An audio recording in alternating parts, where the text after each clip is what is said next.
Hello, good evening everybody. Welcome back to the capitalist dystopia of Malaysia.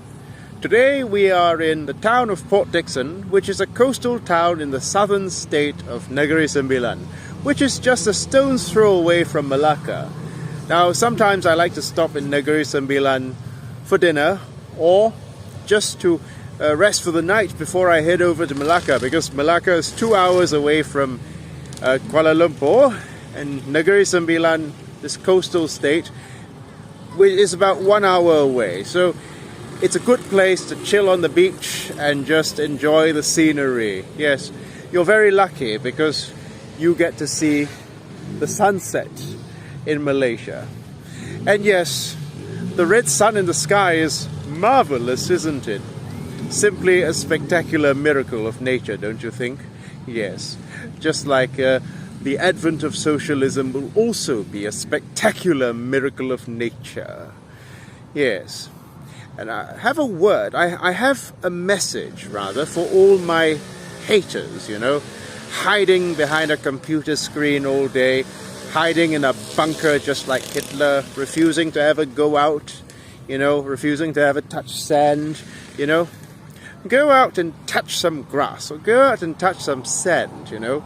Go out and actually get into the real world, you know, because those people who launch hate comments at me, who launch the most savage, malicious comments towards me, you know, these people are simply mentally disturbed individuals, just like Mao Zedong.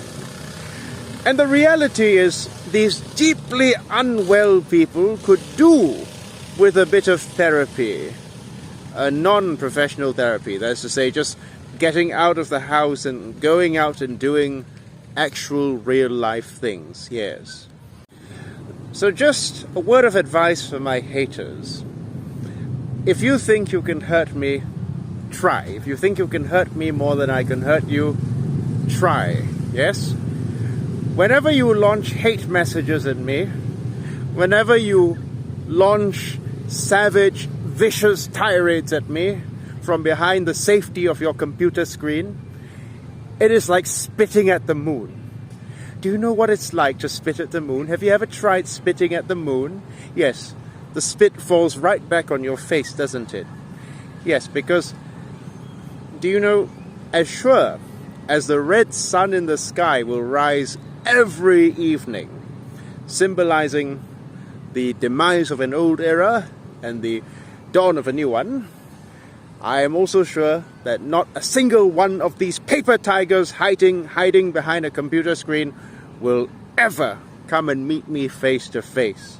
Yes, those of you who launch hateful, vicious tirades at me from the safety of your computer screen, hiding like a pussy behind an anonymous profile, you people are like Hitler hiding in a bunker, you know?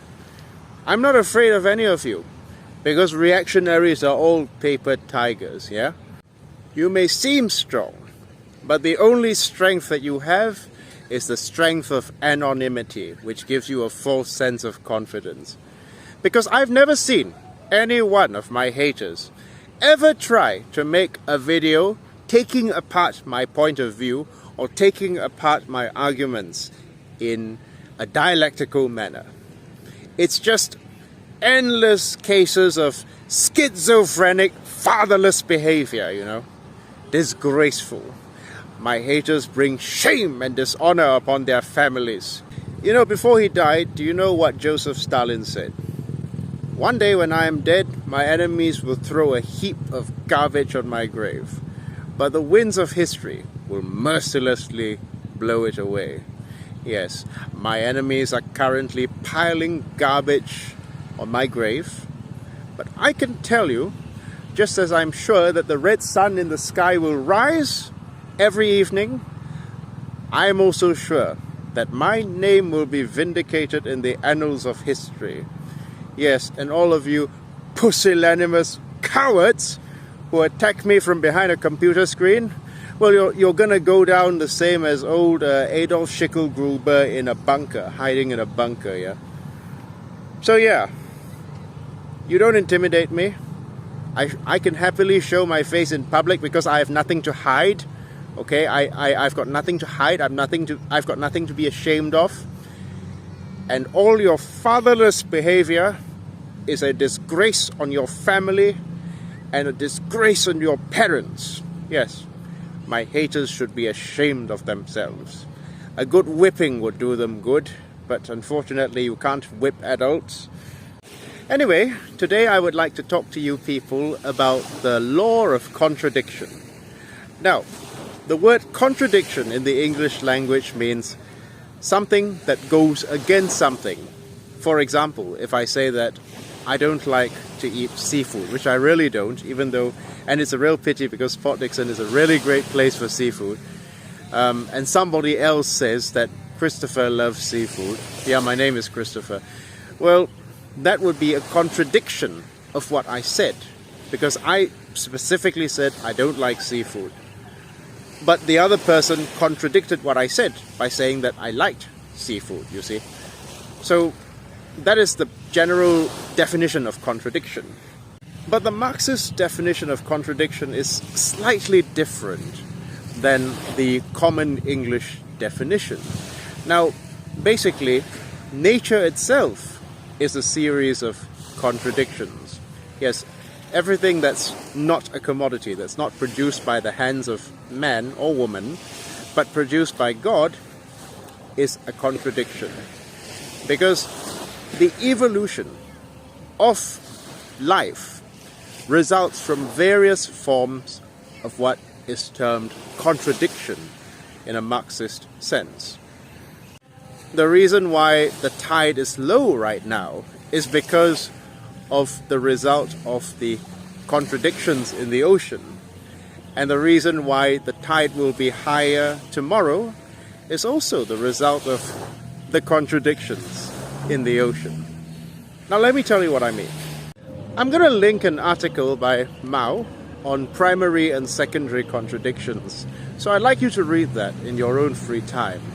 But I'll do my best to sum up that article that he wrote, or rather that essay that he wrote, in as succinct and simple a manner as possible. But this is no substitute to actual reading, so you still need to do your homework and actually read the literature that I post on the channel, okay? But let's begin.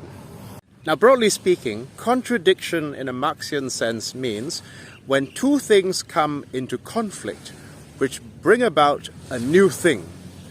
For example, a tree. Take a tree for example. A tree started out, believe it or not, as a seed dozens of years ago. But over time, the seed grew, and eventually the seed sprung out of the ground. The ground was no longer able to contain the seed. So the seed contradicted with the ground, so to speak, and sprouted out of the ground, which once housed it. In the same way, a chicken which hatches out of an egg, I'm not going to get into the debate of chicken and egg, is also another example of the phenomenon of contradiction. So for instance, let's say you have an egg. Okay, an egg starts out as an embryo. I mean, the inside of an egg is an embryo. The beginning is an embryo. Then eventually the embryo develops into a chick. And then this chick eventually grows too big for the egg. So at one point, the egg was the home of the aforementioned chick. And the egg protected the chick from the elements. But when the chick outgrew the egg, that is when a contradiction in nature occurs, and the chick is no longer able to basically live in its old home again. In simple terms, you can define contradiction as the conflict of interest between two opposing forces, which leads to the creation of something new.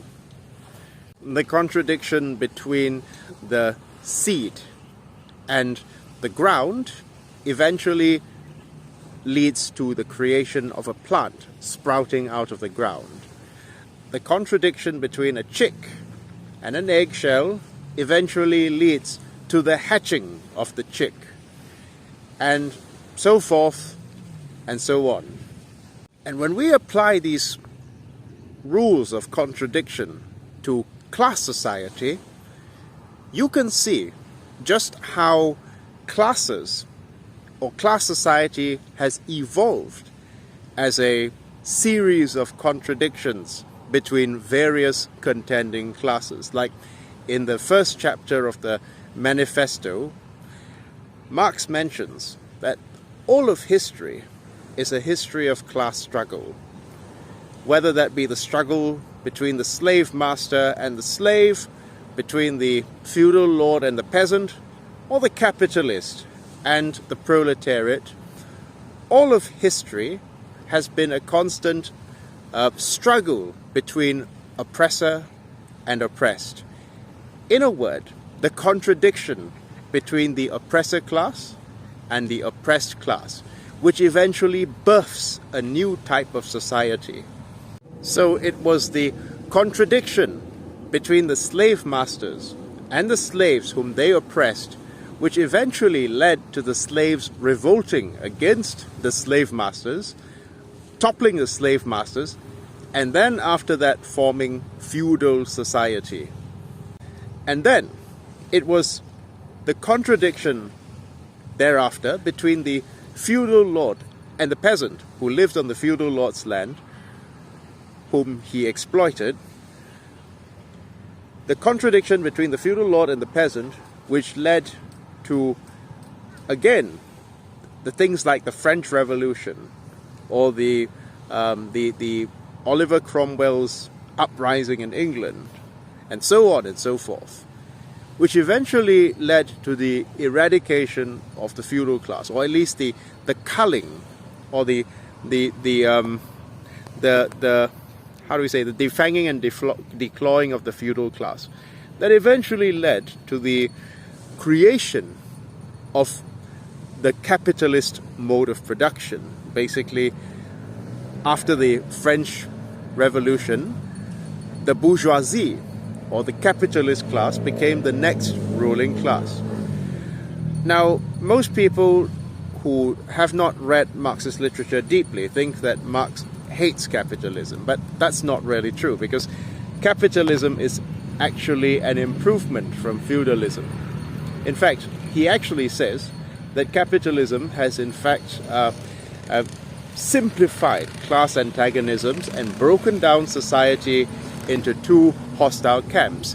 So it was thanks not only due to the contradiction between the peasant and the feudal lord, but also between the contradiction between the capitalist and the feudal lord, that led to the destruction of feudalism and the formation of capitalism. Now, to the uninitiated, they think that the plan of Marx was to overthrow capitalism, fight the evil capitalists, so to speak. But in fact, from a Marxian point of view, capitalism is the womb from which socialism, or a workers-controlled state, will spring, springing from the contradictions of capitalist society. So we have to clear up that capitalism is not a more evil system than feudalism. On the contrary, every serious Marxist will tell you that capitalism is an improvement from feudalism, because for the very first time in human history you have a universal declaration of human rights, and the notion that everybody, with certain terms and conditions, is equal before the law, and the king cannot just have your head cut off, or the king can't just have you killed on the spot if the king doesn't like you. The king also has to go through parliamentary democracy, right? But now, the final contradiction that must be resolved is the contradiction between the capitalist, the owner of the means of production, and the proletariat, the worker who evolved from being the peasant a generation ago, is now the proletariat working in a factory, who has nothing but his labor power to sell. Now, just like the feudal lord exploited the peasant, the new feudal lord, the capitalist, also exploits the proletariat. Not because the capitalist is some evil, twisted, villainous character necessarily, but because of the profit motive. Capitalists are also in contradiction with other capitalists, and they're in constant competition in the free market that the bourgeoisie has created. And so they must, if they are to survive, they have to cut corners, pay as little as possible, and basically be as ruthless as possible to ensure their survival under this mode of production. So it's better to think of capitalism not as an evil system, but rather as the chicken that hatched out of the egg of feudalism. In the same way, socialism will be the chicken. I don't like describing it as a chicken, but the chicken that hatched out of the egg of capitalism as a result of the contradictions between the forces of society. So the bourgeoisie, the capitalist class, have played their revolutionary role. People like Sun Yat-sen or Tunku Abdul Rahman, the first Prime Minister of Malaysia, who got us freedom from the British, or Robespierre, Maximilien Robespierre, who led the French Revolution.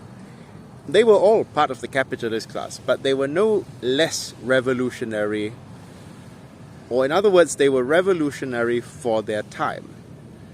So when they dismantled the power of feudalism due to their contradictions or their conflicts of interest with the feudalists, they were a revolutionary class.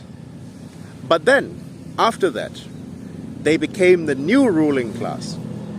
And it is now time for the proletariat, for the workers of the world, to do the same to them. I mean, not do the same as in literally behead people, but it is time for the proletariat to resolve their contradiction with the capitalist class. Now you may ask, will the proletariat then become the new tyrannical class? Not exactly, because Engels refers to a so-called withering away of the state. In other words, when the proletariat, when the working class have taken over, we will come to the period known as socialism. And mind you, class struggles will still exist under socialism, because socialism is the transition phase to communism. And none of us is going to see communism in our lifetime, probably. But socialism is basically when the working class consolidate power and they abolish themselves as a class. In other words, just like World War I was supposed to be the war to end all wars, socialism is supposed to be the final stage of class society. After the dictatorship of the proletariat will thus abolish themselves as a class when the workers' state has been achieved and everybody is a worker. When that workers' state is going to happen, I cannot tell you. 50 years from now, 100 years from now, 200 years from now, I couldn't possibly tell you. But according to Marxist theory, that's the final stage of class society. Hello everyone, good morning. I had to stop filming last night due to the contradiction between the darkness and my desire to have my face seen on camera. And that is why I chose 7 p.m. to film, in order to show the gradually darkening environment, which was gradually making my face become blurrier and blurrier, to the point that I could not continue filming because of the contradiction between the conditions of my environment and my intended result of my video. And it was this contradiction that caused my video to stop and caused me to go and find a hotel room for the night. Okay, take a look at this shell and this fossilized coral over here. It doesn't really matter how old they are, that's immaterial, but how did the shell and the coral end up on this spot? How did they get all the way from there in the ocean all the way here to where I'm standing? Well, the shell and the coral are here as a result of the law of contradiction as well. Okay? They are here because they were pushed by the force of the tide all the way to this spot over here. It was the contradiction between the heaviness of the tide and the lightness of the shell and coral that led to them being moved to this position. Most Marxists like to describe class struggle as the locomotive of history that moves history forward, propels history forward. I personally prefer to describe it as the tide, or more specifically, I should describe the masses as the tide. And the old ruling class of society, or the old guard of society, like the slave masters, or the feudal lords, or the bourgeoisie, as being like the corals and the shells that get swept aside by the tide. Because you can fight an ideology, you can kill as many socialists as you like, not saying you should, but you cannot fight the overwhelming power of the masses. In the same way, there is no way that an object like a shell or a coral, if it were given animation, even if it were an animate object, could resist the force of the tide.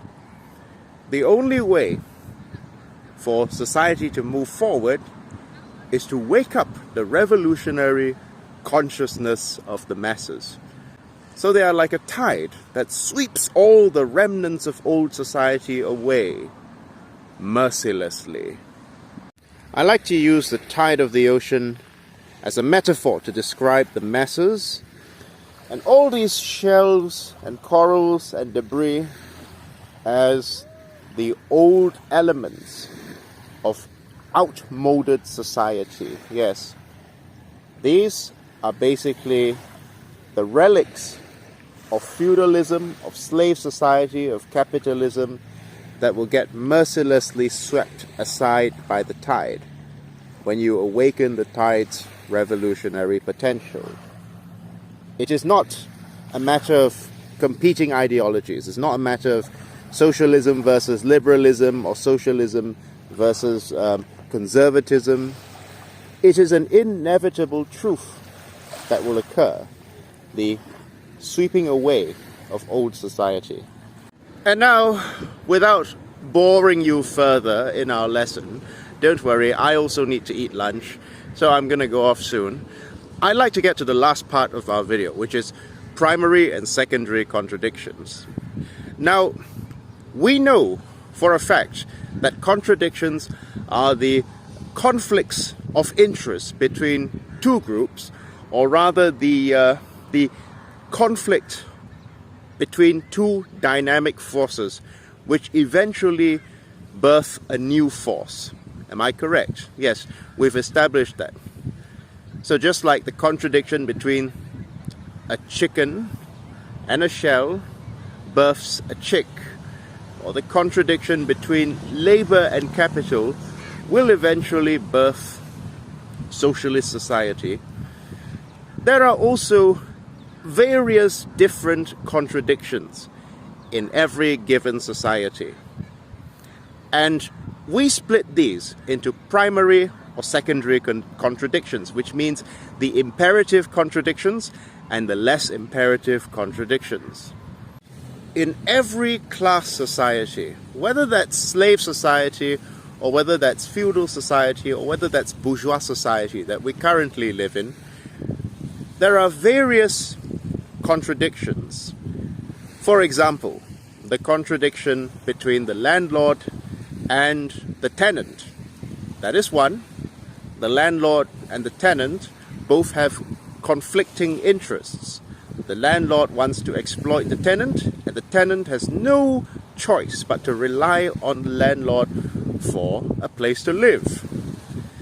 The contradiction between the capitalist and the worker, of course, for the same reason as the landlord and the tenant, the capitalist also wants to milk the worker as much as possible and gain as much profit from the worker as possible. So there's another contradiction. While the worker wants to live a civilized standard of living. There are also other contradictions, such as the contradictions between gay people and straight people. You know, some heterosexual people may not like LGBT people because they see them as being degenerates. They see them as being basically people who cannot contribute their genetic material to society, people who will not help to reproduce the human race. They see them as deviants, but this is also another form of false consciousness that must be addressed. And there's a contradiction between men and women. You know, some men may be misogynistic, some women may be victims of misogyny, and there's also the contradiction between women and men. Some women may be misandrist, some men, believe it or not, may also be victims of toxic femininity. Now, this is a very unpopular thing to say, but I'll say it because I'm not a liberal. I don't care about being PC, politically correct. During the Japanese occupation of China, there were various contradictions in Chinese society. For example, there was the contradiction between landlords and peasants, of course. There was the contradiction between men and women. Old feudal Chinese society was very patriarchal, very, very oppressive towards women. And there was also the contradiction between labor and capital in the industrial areas. But these contradictions became secondary contradictions when Japan invaded China, because the biggest enemy that had to be overcome were the Japanese fascists, because everybody's common interests were tied in the defeat of Imperial Japan. So no matter whether you were a man or woman, peasant or landlord, it didn't matter. You had to set aside your grievances and you had to set aside your personal politics. You had to set aside your identity grievances for a time being and overcome the Japanese imperialist occupation. That was the primary contradiction, because everybody was suffering under the occupation. But after Imperial Japan was kicked out, then you could address the other contradictions, like the contradictions between men and women, landlord and peasant, or between labor and capital. And that is how the Cultural Revolution happened, you see. It didn't happen during the warlord era, and it certainly didn't happen during the Japanese occupation era, because priorities, man. You've got to address the primary contradiction. So now you may ask, what are the contradictions of Malaysian society? Well, I'll tell you without a shred of doubt that the primary contradiction is class. However, that's not to say that other contradictions do not exist, such as the contradiction of women's rights, for example. Women in our country, especially in more conservative parts of this country, still have a long way to go when women's rights are concerned.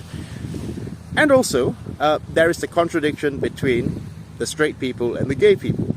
You know, that needs to be resolved over time. You have to win the hearts and minds of the masses first before you can lecture them about being tolerant of LGBT people. And the first thing you need to do is to improve material conditions, because people with improved material conditions are far more willing to listen and be tolerant, believe it or not.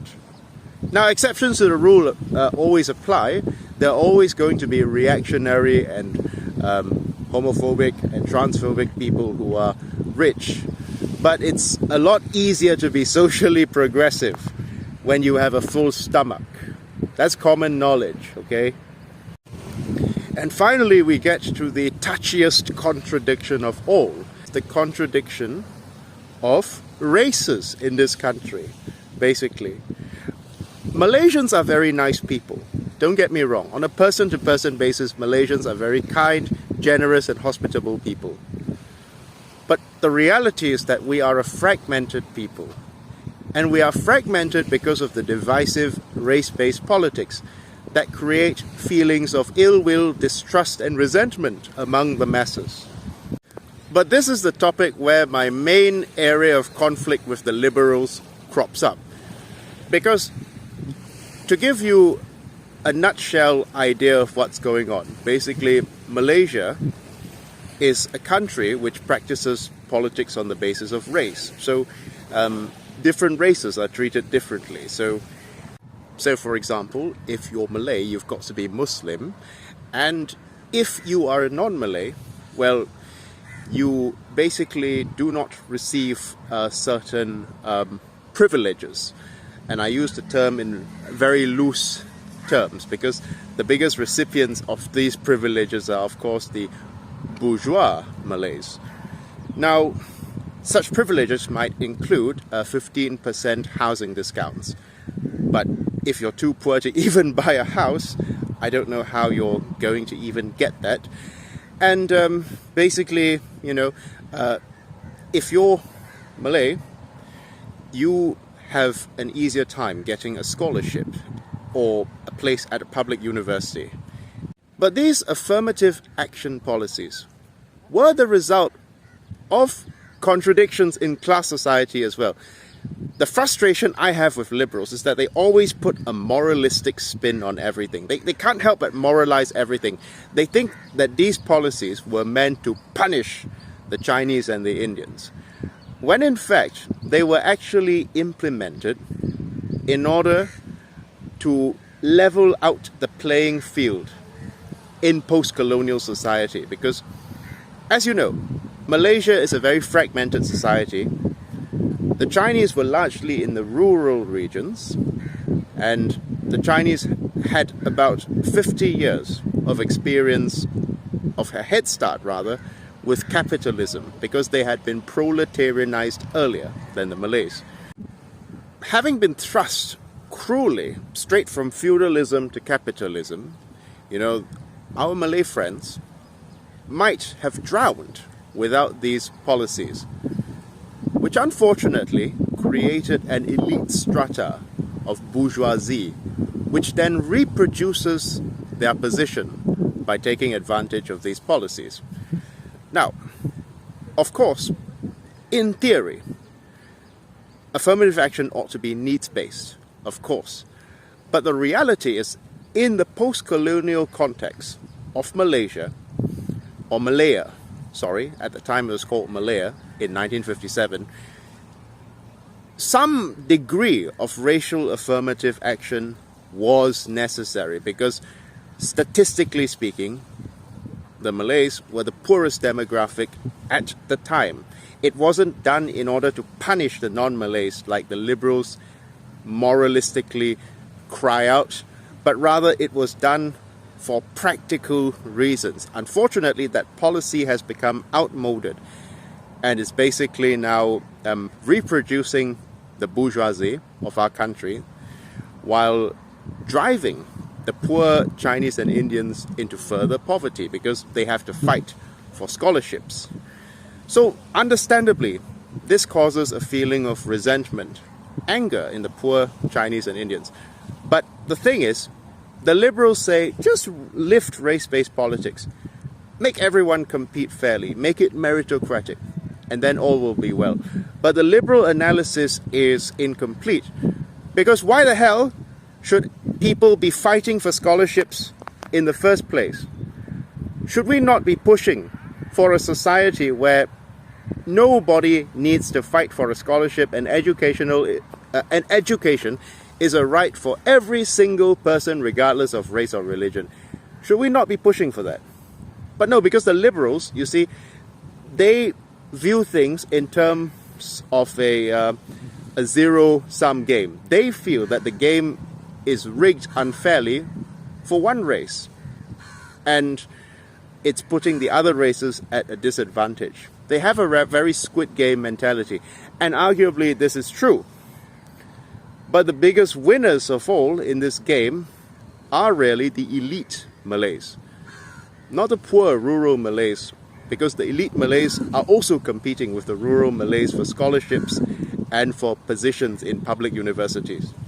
So, in other words, class should be the primary contradiction, not race. The problem is I get called an apologist. People call me an apologist for Malay supremacy because I say, in order to abolish race-based politics, you need to shift the mode of production to a socialist mode of production, because race-based politics, divisive race-based politics, are part of the superstructure of society. Go read up on base and superstructure. I'll put a link in the description. They are part of the superstructure of society that keeps the capitalist base on life support. The liberals are angry at me because I'm not crying out for the abolition of race-based politics and for a fair and meritocratic competitive system like Squid Game, for example. But why on earth would the ruling class abolish race-based politics when it has served them so well in dividing the masses and creating feelings of ill will and mistrust among the people of Malaysia? Why would they do that? So the liberals have been screaming for decades, abolish race-based politics, abolish race-based politics, fair competition for all, fair competition for all. But it's achieved nothing. It's a losing strategy, just throwing a temper tantrum before the ruling class and demanding that they abolish race-based politics. When we socialists know that the only way to abolish race-based politics is to get the Malaysian people to see themselves as a class rather than a race. The primary contradiction that we have to resolve in this case is class. It's frustrating because the liberals basically accuse me of being everything under the sun, like apologist for Malay supremacy or someone who's afraid to criticize the government. What good does criticizing the government do? Or what good does screaming about how the fact that this country is such a racist and an unjust and bigoted country, what good does that do? It's sort of like the ruling class just, it just goes into one ear of the ruling class and it goes out the other ear. It does nothing. You do nothing if you do not actually revolutionize the masses and make the masses see that they have a common interest in class unity. Yes. I can tell you though that the wealthy bourgeois Chinese and Indians like Vincent Tan and Tony Fernandez are not trying to abolish race-based politics. No. In fact, fighting between, it seems that racial fighting only occurs between the working class elements of society. You do not see the bourgeoisie of Malaysia, no matter what race they are, whether they be Vincent Tan or Tony Fernandez or Mahathir, you don't see them fighting. They're like one big happy family watching the rest of us fight. Because we believe, erroneously so, that that our interests are not based in class, but are based in race. And that we also erroneously believe that the bourgeoisie of our own race cares about us more than they care about the working class of other races. So no, of course, discrimination against gay or trans people or against ethnic or religious minorities will not occur under socialism. And you'd have to be extremely disingenuous to imply that we will continue such policies under socialism. But having said that, the only way that you can fight these secondary contradictions is to focus on the big picture and unite the Malaysian people based on what we can all agree on. What can we all agree on? Yes, feeding our children, having a roof over our heads, and of course, having a civilized standard of living and security of employment. These are material bread and butter concerns that the liberals sideline for racial identity politics, culture war. While it's not my intention to downplay or dismiss the frustration and the anger of ethnic minorities as a result of the affirmative action policies that have no doubt harmed them, in the long run, I do think that you have more in common with a struggling working class Malay. Even though the struggling working class Malay might have more upward mobility than you, in the same way a struggling working class white in 1950s America had more upward mobility than a black man, ultimately your interests are closer than the interest between you and the bourgeoisie of your own race, like Vincent Tan or Tony Fernandez.